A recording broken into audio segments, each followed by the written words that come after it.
We have got some new Star Wars Shatterpoint info with an interview that Crabbok did with Shick. Not 100% sure I'm saying his last name right there, but basically he is the creative director of Atomic Mass Games. Now I will leave a link to Crabbok's video with him. It's about an hour and 45 minutes long, so if you want to watch that, there's a link in the description.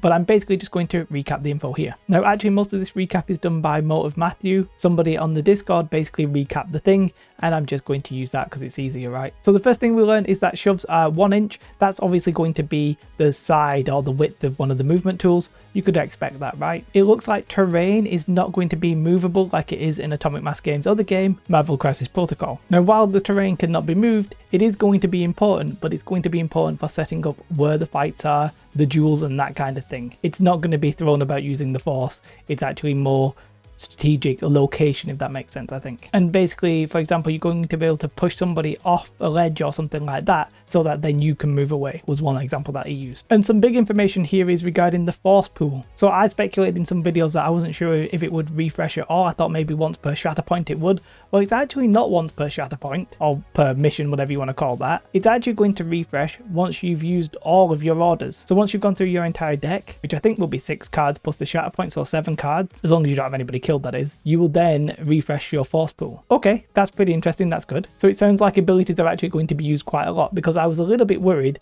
that you would just like have to hold on to them and stuff like that, and I was getting a bit like confused how that would work. But it turns out that you know when you're going to get it refreshed, basically. When it comes to combat and stances, most secondaries and supports are only going to have one side on their stance card. All stances are unique to that character or unit, basically. Anakin, for example, does have a double-sided card. He has one for offensive and high damage, and he has one for defensive when pushing. The clones, the 501st, they're going to have a focus fire ability, which I'm pretty sure we spoke about in one of the updates at some point. Whereas the 212th, they're going to be sniping from distance, basically, and doing damage. Stances tell you the attack dice and the defense dice, which we sort of worked out. It's probably the number of defense dice, right, and the number of attack dice, as well as the expertise. Now, the diamond on these attack dice and defense dice, that is the expertise number. You pretty much add these together, and that determines where you are on your table, on your stance table, and that can give you like extra results and stuff like that. The combat trees sort of work like we thought they would work. One success is one step on the combat tree, and you start at the leftmost and you go right for each success, basically. And there will be certain things along that tree, like for example it might let you activate an ability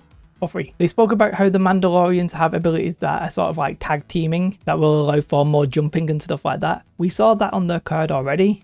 One of their abilities is literally another Mandalorian unit can jump, I think. They mentioned how the clone coordinated ability, that will actually trigger more the more clones you have. And it sort of sounds like pretty much all the clones will have that ability, maybe. They're also going to have an ability where you can move and then pretty much hunker down, which is sort of take up a defensive stance, I think. Unsurprisingly, Maul is going to work very independently. So you can sort of see some units are going to be requiring synergy, whereas Maul, he's not really that bothered. He's just going to do it on his own. And he appears to have an ability that will allow him to attack units that are trying to disengage with him. Asajj Ventress is going to have an ability that is specific only when she faces Jedis, and Rex is going to have both melee and ranged attack. I'm not sure if that basically is saying that other clones won't have melee attacks, not 100% sure. Most units though are going to have an ability that will cost at least 1 or more force power. Force points, I think they're actually called. There was a little bit of a tidbit with regarding to reserving the Shatterpoint card. So if you reserve any other card, basically you can play it when you like. You just can always decide to use that card. But if you reserve the Shatterpoint card, it actually gets shuffled back in, which is actually a little bit of a con to that card when you think about it. I guess because it is so powerful, it's basically saying you're not sure when you're going to be able to get it again. You might get it straight away, for example, I think, which would be very unfortunate. Now, very importantly here, what is the rate that people are going to get wiped off the board? Well, it seems very little. For example, in the last article, we saw Anakin, and Anakin basically has 11 stamina and 3 durability. So effectively, I call that about 30 through wounds, if you will. And Will said in all of his time playing, he'd only seen one primary character get wiped off the board. Tabling somebody, which is basically just wiping everybody off the board, is seen to be incredibly difficult, possibly borderline impossible. I do wonder if you're completely dominating somebody, if you could just choose to like just kill them and not even bother with the objectives, or whether or not that would actually cause you big problems because they could maybe always sneak the objective and you just wouldn't want to risk it. Either way, very interesting. Another interesting note is that the struggle meter, the momentum is actually removed after each struggle. I keep calling it each Shatterpoint, but I think they're actually called struggles. So after one struggle has been completed, it goes goes back to completely empty. No cascading effect there, I think. Now, it does sound like you can earn that momentum in quite a few different ways. I think dealing a wound does one, which we may have seen in an article, I'm not 100% sure. Certain abilities, which again I think we'd seen in an article. And what's interesting, after a player scores and the tracker goes back to 0, both players gain a momentum. So I think that sort of speeds up the next rounds essentially.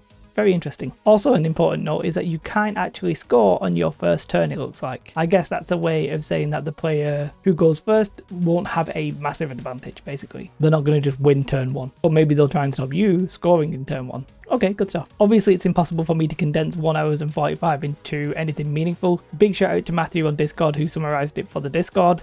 I wanted to wait a bit so that I wasn't sort of like trying to overshadow Crabbok, but obviously this is information about the game that we're all interested in, right? So at some point I wanted to cover it. As I said, I will leave a link to his interview though. If you want to learn everything you can, then you should definitely go and check it out. What you should also do is have a most beautiful day. Like and subscribe. Goodbye.